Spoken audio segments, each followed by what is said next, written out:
সৃষ্টির কাছে যারা পরিমাণ কিচ্ছু পাওয়ার আশা করবেন না। একটু আশা করবেন, আপনি কষ্ট পাবেন। কারো কাছে কোনো আশা করতে যায় না, শুধু আল্লাহর কাছে আশা করেন।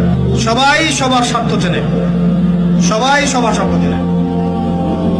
শুধু আল্লাহ আপনাকে নিঃস্বার্থভাবে ভালোবাসেন, আল্লাহ বা স্বার্থ চান না। পৃথিবীর কোন সৃষ্টির কাছে যারা পরিমাণ কিচ্ছু পাওয়ার আশা করবেন না। একটু আশা করবেন, আপনি কষ্ট পাবেন। কারো কাছে কোনো আশা করতে যায় না, শুধু আল্লাহর কাছে আশা করেন। সবাই সবার স্বার্থ চেনে, সবাই সবার স্বার্থ চেনে। শুধু আল্লাহ আপনাকে নিঃস্বার্থভাবে ভালোবাসেন, আল্লাহ বা স্বার্থ চান না। পৃথিবীর কোন সৃষ্টির কাছে যারা পরিমাণ কিচ্ছু পাওয়ার আশা করবেন না। একটু আশা করবেন, আপনি কষ্ট পাবেন। কারো কাছে কোনো আশা করতে যায় না, শুধু আল্লাহর কাছে আশা করেন। সবাই সবার স্বার্থ চেনে, সবাই সবার স্বার্থ চেনে।